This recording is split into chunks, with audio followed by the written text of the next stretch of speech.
Buenos días, tengan ustedes, señores. Vamos a dar por iniciado la semana número 5 de metodología de desarrollo de software, turno mañana. Como ya es costumbre, vamos a comenzar pasando lista. Comiencen.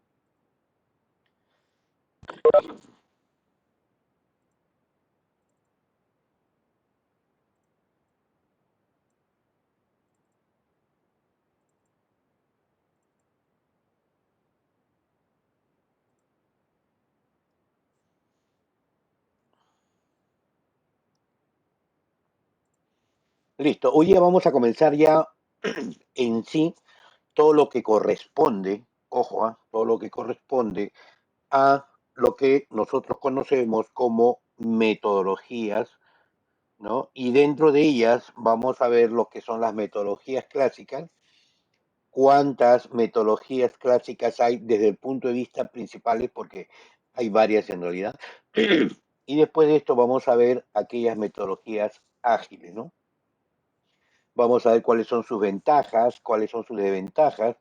El día de hoy vamos a ver una parte de las metodologías clásicas, la otra semana vamos a ver la segunda parte y obviamente después de esa parte, como son 2 horas, la siguiente va a ser para que ustedes desarrollen un pequeño examen, porque ya comienza la semana 6 y ahí ustedes tienen programado sus exámenes, ¿no? Que ya es parte del proceso de aprendizaje que tienen.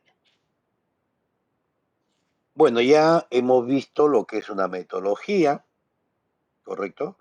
Hemos visto también lo que es ingeniería de software, cómo controlar los proyectos que puedan existir dentro de estas metodologías. Hemos visto también dentro de toda esta gama de controles, ¿no? Entonces ahora nos corresponde ver todo aquello concerniente a las distintas metodologías que existen dentro del desarrollo de software. A ver, dentro de lo que es la metodología de desarrollo de software, en un inicio, cuando recién comienza todo esto, ¿no? Desarrollar un software, como dice acá, era de una forma artesanal, ¿no? Era de acuerdo a los criterios que podría utilizar cada uno de los desarrolladores. Entonces, esta necesidad de mejorar, porque ya era una tendencia, ¿no? De empezar a generar proyectos fuertes, lleva a que puedan implantarse estas metodologías, estos métodos para poder desarrollar y puedan ser adaptables al desarrollo de software de las distintas empresas en las cuales empiezan a trabajar, ¿no? Esto permite de que empiece a crearse, ¿no? Técnicas, métodos que puedan ser conscientes en el desarrollo de estos software. Una de las cosas principales dentro de estas metodologías tradicionales se caracteriza por la definición total de todo lo que nosotros queremos ver, ¿no? Y obviamente la parte principal, la parte donde entra todo este esfuerzo, esa es la primera parte, esa es la rigidez de los requisitos. Es decir, si nosotros no entendemos completamente toda la envergadura del proyecto, nosotros no podemos desarrollar todas las siguientes fases que puedan trabajarse. Por eso es que las metodologías tradicionales se hace bastante énfasis, ¿no? En la parte de la ingeniería de requisitos, en tratar de hacer la recopilación de toda esta información, de todos estos datos y poderlo de alguna u otra manera entenderlo, hacer un análisis tan detallado, tan perfecto, que más adelante no podamos tener estos errores, ¿no? Entonces, es importante dentro de la metodología tradicional esta recopilación de la información. Obviamente que esta recopilación de toda esta información, donde el punto principal en esta etapa es el actor. Ahí es el actor. De hacia adelante ya no entra a tallar el actor, no solamente aquellas personas involucradas en el proyecto externo, hablamos del actor, del usuario, del cliente, del partner, ahí es donde ellos trabajan. Después, durante todo el resto, no se le involucra al usuario para nada, ¿no? Entonces, aquí es esta la situación, ¿no? En las cuales nosotros trabajamos. ¿Cuáles son las ventajas, digamos, de estas metodologías tradicionales, ¿no? Bueno, una de las cosas es que existe una documentación exhaustiva de todo el proyecto. Entonces, se detalla todo lo que hacemos, las encuestas, las entrevistas, los focus group, el análisis, ¿no? El diseño, el desarrollo del software, ¿no? Los errores que puedan existir, las versiones, todo estas partes, ¿correcto? Se empiezan a detallar. Por eso es que, digamos, se centra demasiado, ¿no? En una documentación muy exhaustiva.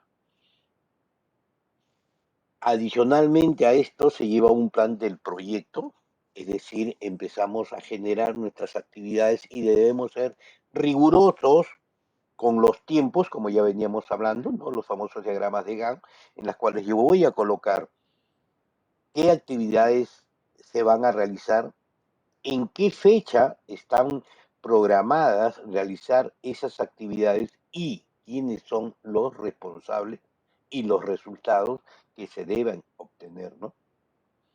Obviamente, al llevar ese plan, se deben definir las etapas, ¿no? Todas estas etapas deben estar claramente definidas y con los roles, es decir, con aquellas personas que se van a encargar de realizar, desde el punto de vista de rol, ¿no? Esto lo hacen los analistas, esto lo hacen los diseñadores, esto lo hacen los desarrolladores, esto lo hace el ingeniero de requerimiento o los analistas, ¿no? Entonces, se van definiendo todas estas etapas que nos permiten a nosotros poder tener claramente el uso de esto. Ahora, en cada fase, el término de cada fase se debe evaluar, ¿no? Y ver realmente si está dentro de lo planificado, dentro de los objetivos previstos dentro del plan. Entonces, hay que hacer esta evaluación, ¿no? Bueno, esto funciona bien en proyectos de innovación. ¿Por qué? Porque son proyectos nuevos, ¿no? Al ser un proyecto nuevo y obviamente no se conoce, entonces vamos a tener que centrar todo nuestro esfuerzo en conocerlo. ¿Y dónde está el esfuerzo en conocer?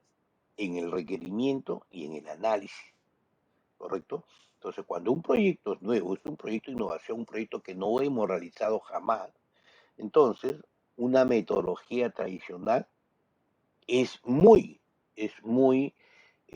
bueno, ¿no? Sería excelente trabajar con esto. ¿Por qué? Porque nos vamos a centrar en recopilar toda la información y conocer desde la fuente, que es el actor, cómo funciona y qué hace el sistema, ¿no? Que es lo más importante. Bueno, y obviamente se recalca acá de que tiene que haber cada una de las actividades realizan, ¿no? Un seguimiento exhaustivo, constante, viendo de que no haya fallas, ¿no? ¿Qué ventajas tienen estas metodologías? Obviamente, al ser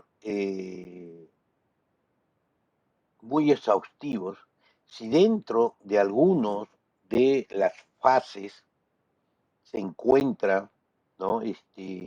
algún tipo de error, obviamente regresar hasta el inicio a la parte de requerimientos, porque se tiene que regresar hasta la parte de requerimientos para ver en qué se ha fallado. Entonces, esto implica un costo alto. ¿Por qué? Porque obviamente paralizas lo que tienes y tienes que regresar al inicio para poder encontrar y no se puede continuar. Este es uno de los grandes problemas, ¿no?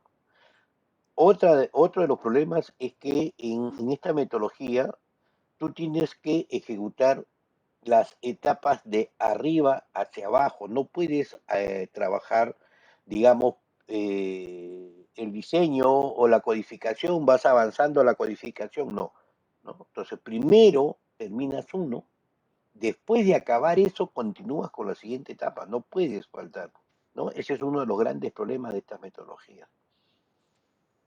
El usuario no ve el producto hasta el final, no, porque no está involucrado, ¿no? La evaluación de riesgos es compleja, sí, porque realmente tenemos que ver o visualizar los distintos tipos de errores que puede existir, ¿no? Durante todo este tiempo.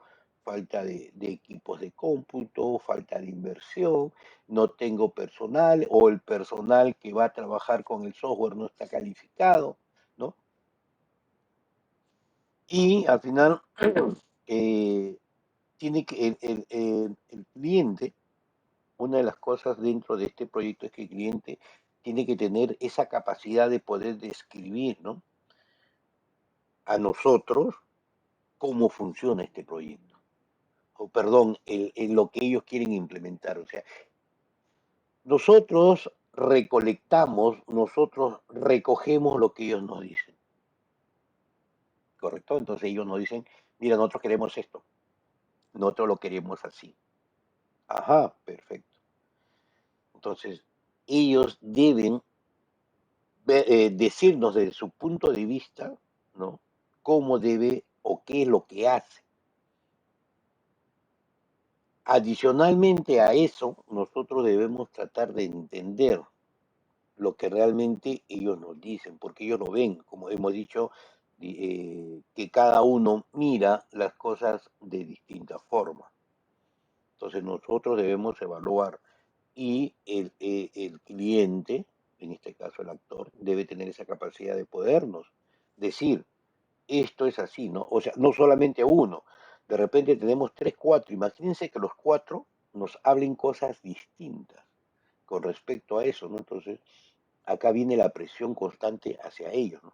Inicialmente ellos van a sentirse un poco incómodos de repente cuando no pueden expresar muy bien lo que quieren hacer. Profesor, no sé cómo decirlo, a veces usted dice, profesor, no sé cómo decirlo, lo tengo en la punta de la lengua, por ejemplo, ¿no? Digamos, pongo esa analogía, ¿no? Pero esa es una de las desventajas que se tiene, ¿no? Y en realidad el usuario no ve el producto, no ve el producto hasta el final, porque solamente se le involucra en la primera parte y cuando ya está se le presenta, mira, acá está el software que tú has pedido, ¿no? Y acá está, porque eso es lo que tú me has pedido, tú me has dicho que quieres así, así, así, así, ¿no? Y así acaba. Vamos a ver ahora algunos tipos de metodologías que normalmente se utilizan, ¿no? Ahora, la mayoría de las metodologías casi siempre se trabajan, digamos, evaluando fases, ¿no? Que es primordial dentro de este tipo de metodología. Uno de ellos es el waterfall, que es el de cascada, ¿correcto? Es de tipo top-down, de arriba hacia abajo. ¿Por qué? Porque está, digamos, enfocado a trabajar por fases, etapas, ¿no? Y estas, obviamente, como nos dice acá, parecen caer en cascadas, ¿no? Por la gravedad hacia las siguientes fases. Y vamos de tipo escalonado de arriba hacia abajo, ¿no? Ahora, este enfoque es muy riguroso porque todas estas etapas, como hemos visto anteriormente, tienen que ser de forma consecutiva, ¿no? Y cada una de ellas cumple una función específica hasta el final, ¿no? Y cada una de ellas no puede comenzar si es que la anterior no ha terminado. Ahora, casi normalmente pues todos se basan en el ciclo de vida del desarrollo de software, ¿no? El planteamiento del proyecto, los requerimientos, el análisis, el diseño, la codificación, la prueba y el mantenimiento o la implementación, ¿no? Deployment. Dentro de lo que es el desarrollo, dentro de lo que ustedes podemos ver, ¿no? Acá tenemos nuestra los distintos tipos de campos, ¿no? Como es la ingeniería y el análisis de sistema. Como esto es, esta parte es lo que nosotros, es donde inicializamos, ¿no? Acá donde nosotros comenzamos estableciendo todos los requisitos, acá tratamos de indagar todo lo concerniente con el sistema, los involucrados, las áreas, ¿no? Y vamos a ir armando todas estas opciones. De ahí viene lo que es el análisis, ¿no? El análisis de requisitos, es decir, aquí donde nosotros recopilamos toda esta parte y obviamente el analista es donde debe comprender todo el ámbito de esta información, ¿no? Así de cómo funciona, sus rendimientos, qué interfaces va a requerir, vamos a empezar a estructurar los datos que van a utilizar dentro de el software, ¿no? ¿Qué personas desde el punto de vista de roles van a estar involucrados dentro de este software? Es decir, si van a haber administradores, van a haber caja, ¿no? Dependiendo del software que vamos a utilizar, etcétera, ¿no? De ahí viene la etapa del diseño, ¿no? El diseño del software. Normalmente se enfoca en cuatro atributos, ¿no? Primero, que es la estructura de los datos. Aquí ya nosotros vamos modelando la data. Lo que es la arquitectura del software, ¿correcto? Donde vamos a ver qué metodología vamos a utilizar. Vamos a ver todos aquellos detalles procedimentales, lo que vamos a hacer en los famosos diagramas de secuencia o de actividades, ¿no? Y la caracterización de la interfaz. ¿Cuál es el modelo, digamos, que vamos a utilizar para los formularios, tanto de ingreso o de egreso de información, los reportes que vamos a utilizar, ¿no? Esta etapa también es importante porque nos permite a nosotros ya tener un esquema básico de cómo podría visualizarse, ojo, no funcionar, visualizarse el sistema. Correcto, entonces lo que hacemos acá prácticamente es traducir lo que piden los requisitos en una representación gráfica, ¿no? Antes de que comience la codificación. De ahí viene la codificación. ¿Esto qué es? Transformar el diseño en código, ¿no? Entonces, y esto de acá es, obviamente, que este código tiene que ser legible para la máquina, ¿no? Porque ellos son prácticamente, o la máquina es la que va a realizar todos estos procesos cuando se ejecute, ¿no?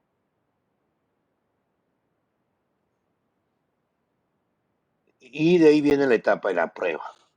Bueno, la etapa de la prueba ya la hemos visto, lo hemos visto la semana pasada, hemos visto cómo podemos hacer estas pruebas detalladas que puedan existir, ¿no? Para que podamos nosotros ver si es que tiene alguna falla.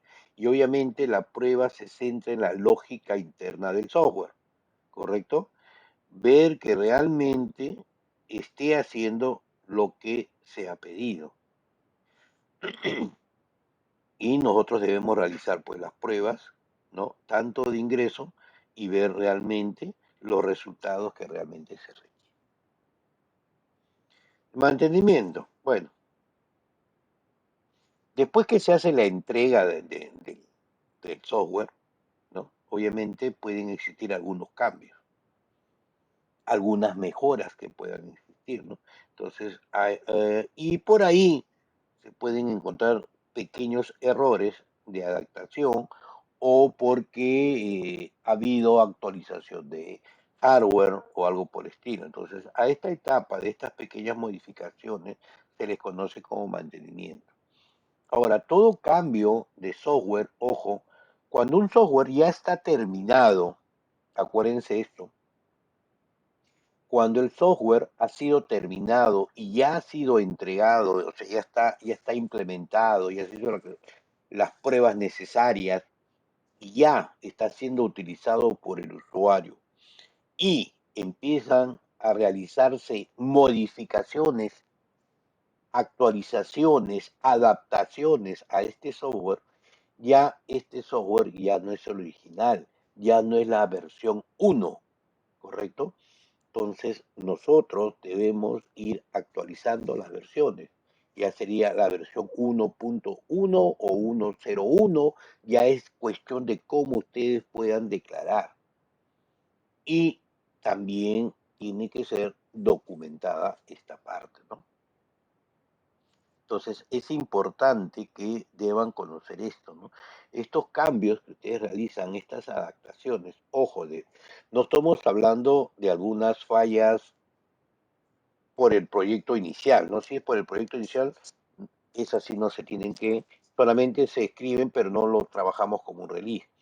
Pero si hablamos de algunas adaptaciones, algunas mejoras o parches por cosas que no se habían contemplado dentro del proyecto inicial, entonces se empiezan a realizar las versiones de cada una. ¿Qué desventajas, no presenta, digamos, esta metodología? Los proyectos reales raramente siguen el flujo secuencial que propone el modelo, ¿no? Siempre hay iteraciones y obviamente, es decir, no terminé esto y tengo que regresar, ¿no? Dentro del mismo, ojo, estamos hablando dentro del mismo módulo, ¿no? Y a veces se crean problemas en la aplicación del paradigma, ¿no? Es decir, este modelo me dice que debo realizar esto, pero en realidad dentro de la práctica no lo estoy llevando a cabo. Entonces, ¿qué hago? No? Entonces regreso para volver a hacer una retroalimentación. Esas retroalimentaciones, ¿no? Hacen de que no se siga el flujo secuencial. Entonces se paraliza y me va tomando un poquito más de tiempo, ¿no? Normalmente, como dice acá, es difícil para el cliente establecer explícitamente al principio todos los requisitos. Y aquí estamos hablando de que, como les decía anteriormente, ¿no? Eh, este ciclo de vida clásico tiene, digamos, estas dificultades, ¿no? En acomodar posibles incertidumbres que puedan existir eh, al comienzo de estos requisitos. Entonces, el cliente normalmente dice, yo necesito esto, ¿no? Pero dentro de ese esto existen muchos factores. El por qué, ¿no? Muchos, no, es que así yo, cuando yo llegué, la clase, cuando llegué, así hacían. Pero ¿por qué lo hacen así? No, es que así me enseñaron y punto, ¿no? Entonces, eso es lo que contrae algunos tiempos problemas, ¿no? Ahora, el cliente debe tener paciencia, ¿no? ¿Por qué? Porque obviamente solamente se le involucra al final y hasta llegar a las etapas finales del proyecto no estará disponible, digamos, una versión de este programa. Uno de los errores importantes no detectados es que el usuario no lo ve hasta que no esté funcionando. Entonces, dentro de todo el resto, el usuario no va a entrar porque no va a mirar un diagrama de actividades, un diagrama de secuencia, este es un actor, qué cosa es lo que me estás hablando. La etapa de codificación, ¿no? De repente tal vez entra en etapa de pruebas, pero tampoco, ¿no? Más que todo entra siempre en la etapa del software, señores, lo vamos a capacitar, acá está el sistema, empiecen a trabajar. Así no era lo que yo quería, ¿no? ¿Se acuerdan esa gráfica en análisis del famoso columpio dentro de un árbol? ¿No? Lo que el cliente pedía y al final lo que realmente necesitaba. Entonces, dentro de todo eso se encuentra esto, ¿no? Que realmente el cliente pide una cosa, pero realmente lo que necesita es otro. Y esto conlleva muchas cosas, y es algo que no sé si De repente a ustedes mismos les ha sucedido cuando quieren hacer la compra de un artefacto. Vamos a hablar desde un punto de vista computador. Yo le escucho porque muchos amigos me dicen, oye, recomiéndame una computadora, una laptop. Quiero la ultimita, me dicen, quiero lo mejor. Y yo siempre les digo, pero ¿para qué lo quieres? ¿Qué vas a utilizar con eso? ¿No? O me preguntan, ¿cuál es la última laptop? Mira, bueno, tienes una Core i10, le digo, ¿no? Una, perdón, sí, pues Core i10 creo que salió, ¿no? Core i9, una Core i9, creo, Core i9, le digo, ¿no? Y le digo de velocidad de 3 tipo gamer, ¿no? Pero ¿para qué lo quieres? No, para trabajar mis hojas de texto y por ahí navegar internet, ¿no? O sea, te compras, es como si te quisieras comprar un Ferrari para manejarlo en Villa El Salvador o San Juan de Miraflores, ¿no? Está por demás. O sea, haces una inversión, un costo, porque normalmente siempre ves costo-beneficio. Y eso es lo bueno, que hay veces tratan, ¿no? Pero no necesitas para eso una Core i3 suficiente o una Core i5. ¿Para qué quieres invertir tanto en algo que ni siquiera vas a utilizar, ¿no? Ahora, por ahí escucha, pero es su plata, pues profesor, él puede comprar, está bien, él puede tener mucha plata, pero siempre es bueno, si a pesar de decirle que es una inversión fallida y él lo quiere hacer, no hay ningún problema. Pero siempre es bueno el consejo. Entonces, igualito sucede con esto, ¿no? Con todo el software, ¿no? Entonces, el cliente te dice, yo necesito esto, lo ultimito. Y uno a veces por querer venderse lo hace. Al final, listo, acá está tu software, cuñado, pero tú necesitas una Core i7 o Core i5. No, todas son 486. Ah, su máquina no va a funcionar nunca, ¿no? Entonces hay que tener bastante cuidado con esto. De ahí tenemos el otro modelo que es el prototipo, ¿no? Bueno, ¿qué es un prototipo? Ya creo que la gran mayoría hemos visto, ¿no? Un prototipo es digamos, un modelo, una versión piloto, ¿no? Las versiones pilotos que nosotros podemos utilizar, ¿no? Este es un piloto, este es algo que todavía no sale, es un borrador, como normalmente lo conocemos nosotros, ¿no? Este es un borrador de cómo es lo que quiero que se realice, ¿no? Entonces, el prototipo es una versión preliminar de un sistema de información con fines de demostración o evaluación. Ahora, el prototipo de requerimientos es la creación de una implementación parcial de un sistema para el propósito explícito de aprender sobre los requerimientos del sistema.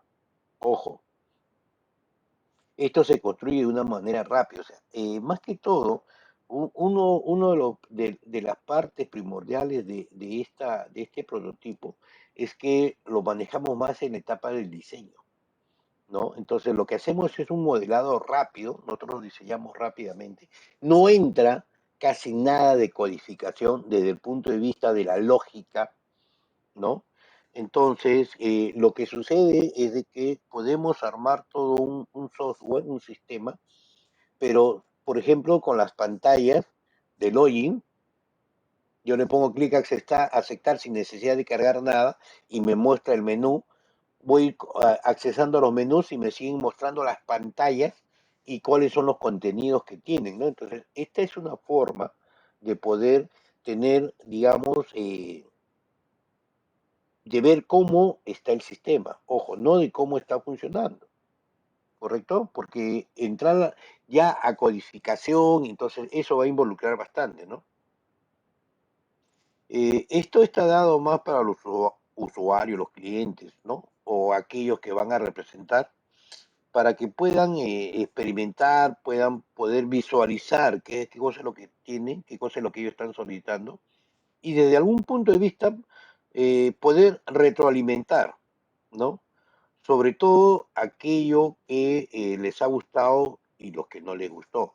No, esto no lo quiero así, cámbialo, es desde el punto de vista del prototipo, ¿no?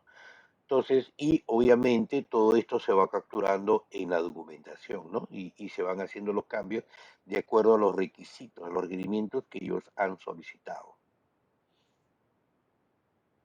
Normalmente los prototipos, como le dije, pueden ser usados dentro de lo que son requerimientos o diseños para poder ver todas estas fases, ¿no?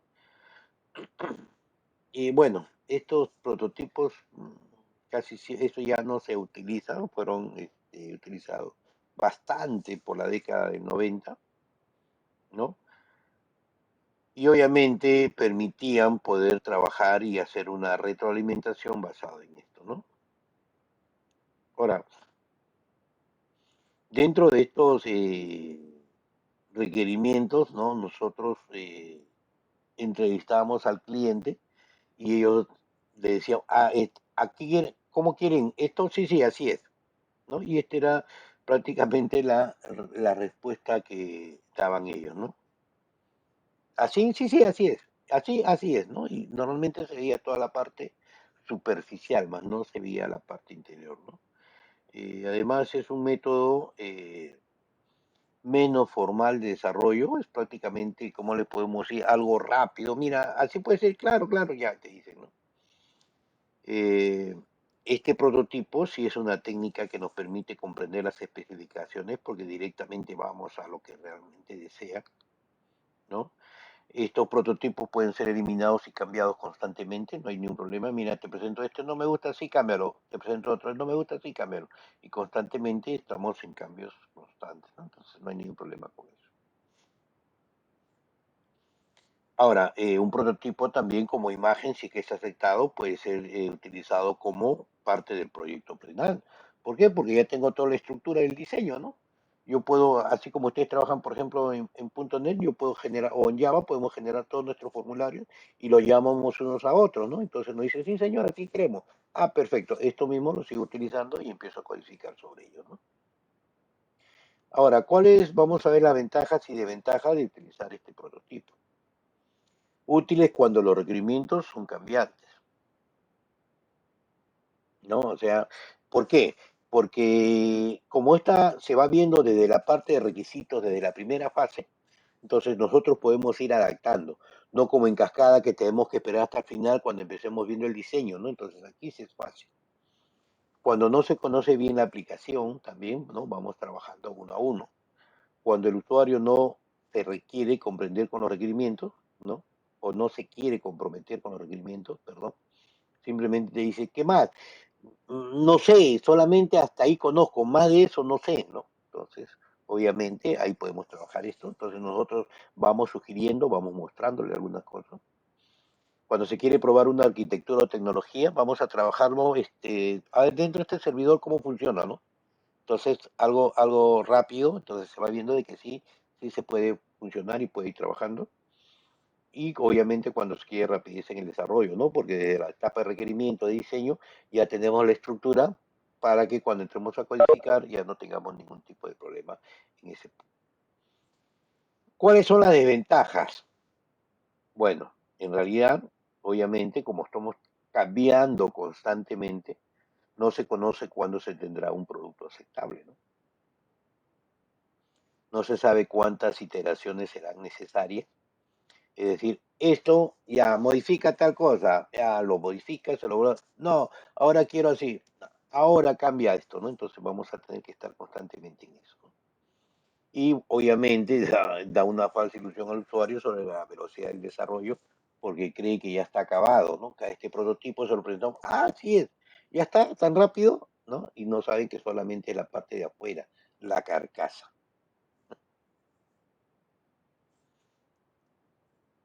Espiral.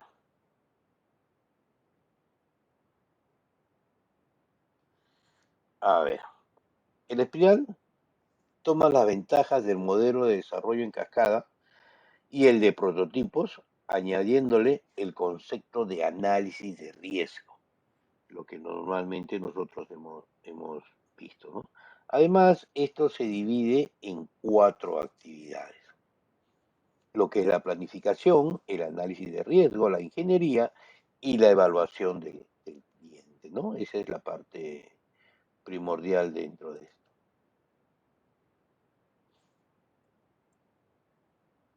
Ahora, la planificación. Esta etapa de la planificación prácticamente, pues, ¿no? Es donde nosotros hacemos la recolección o recolectar todos aquellos requisitos iniciales o nuevos requisitos a añadir en esta iteración. Porque al ser una espiral, puedo trabajarlo varias veces, ¿no? Entonces, esto es lo que hago. Hago una recolección inicial con respecto a lo que yo quiero trabajar. Ahora, de ahí nos vamos al famoso análisis de riesgo, ¿no? Entonces, en este análisis de riesgo existen dos partes. La primera, ¿no? Es donde nosotros vamos a visualizar o entender si es que dentro de la empresa, existe un riesgo de que vaya o no vaya a funcionar lo que ustedes van a realizar. ¿Desde qué perspectiva, profe? Porque a las finales, si me están contratando por algo, es para realmente hacerlo. Perfecto. Pero ustedes saben de que toda implementación de algo tiene los requisitos. Yo les digo, señores, necesito 4 estudiantes de cuarto ciclo que vayan a realizar prácticas en tal sitio. Todo lo de cuarto ciclo, un momentito, deben tener altos conocimientos en seguridad informática, deben tener conocimientos de medios, ¿no?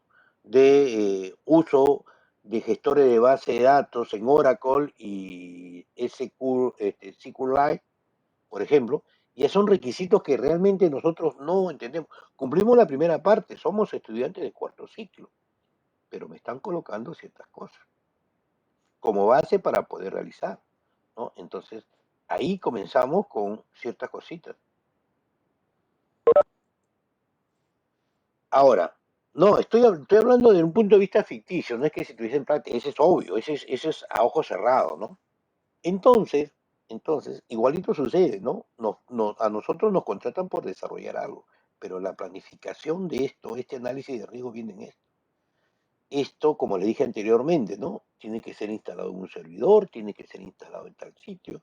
Tu personal debe tener capacitación para esto. Todos son señoritas de 60 años para arriba, ¿no? Entonces, imagínense que me ha tocado trabajar en empresas donde toda la parte que iba a desarrollar, utilizar el software eran personas, señoras y también señoritas de 55 años para arriba.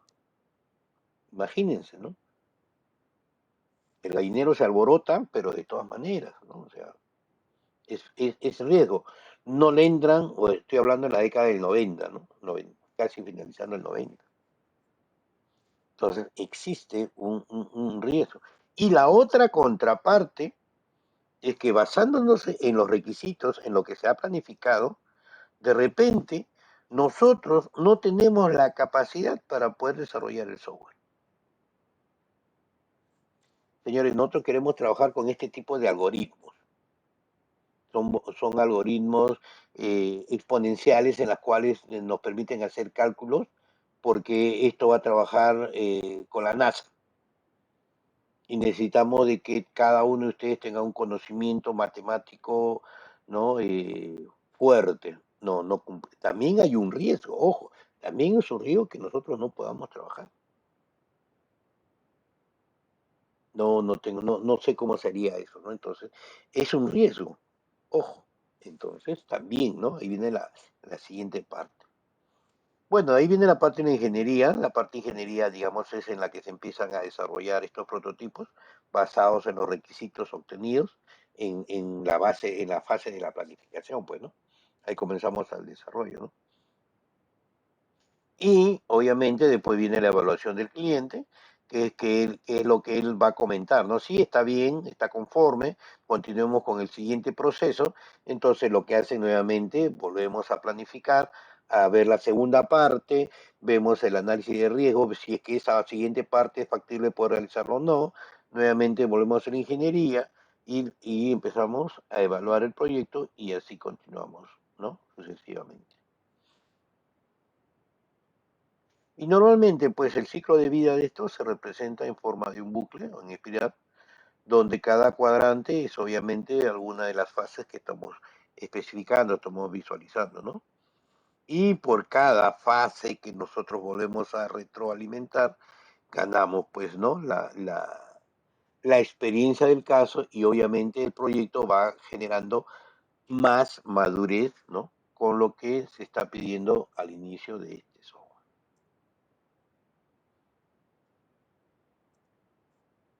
¿Correcto, señores? ¿Preguntas hasta acá? ¿Dudas que tengan con respecto a cualquier cosa que hemos visto?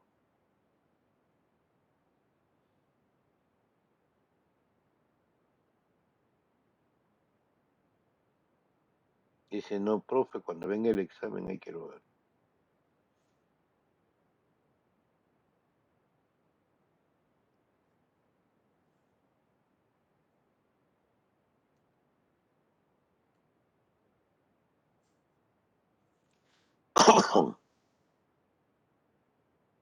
Ahora, dentro del desarrollo de software, ¿no? Y como parte de la anécdotas laborales, ¿no? Y siempre se basa en la aceptación del usuario. Y en realidad, estas metodologías tradicionales, solamente en la parte inicial, ¿no? En la parte de requerimientos, son muy involucrados. Realmente ahí es donde entran ellos a tallar, ¿no? Al final, al final, viene el gran problema cuando ustedes ya presentan el software, ¿no? Muchas veces en estas metodologías tradicionales el software es, ¿cómo les puedo decir?, obligado para que el usuario trabaje.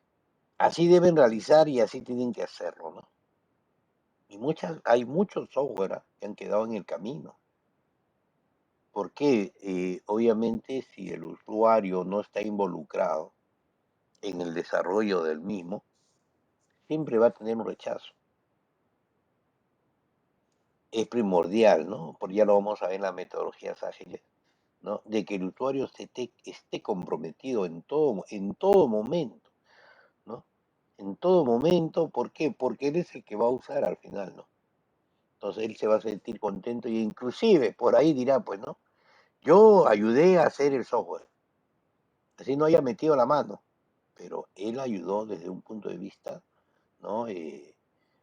Distinto a nosotros, pero va a estar involucrado. Y siempre va a existir rechazo cuando no participan, ¿no? Esto no funciona, y más cuando son obligados a utilizar el software, ¿no? Esto no funciona, la máquina se ha vuelto muy lenta, ¿no? Y escucho así. Desde que instalé, desde que instalaron el programa, la máquina se ha vuelto lenta. Cada vez que yo quiero introducir un dato, no funciona. Tú vas a ver, y cuando vas a ver, funciona correctamente. Qué raro, solamente cuando vienes tú funciona, pero cuando tú no estás no funciona. Y así te dicen. Tú te vas, a los 2 días te vuelven a llamar, oye, dice el usuario que en esa máquina es muy lento. Regresas, te sientas a su costado y funciona correctamente y no tiene ningún problema. Sucede, ¿eh? Les va a suceder a ustedes de repente cuando empiecen a desarrollar, empiecen a crear los software. Y es lo más importante, ¿correcto?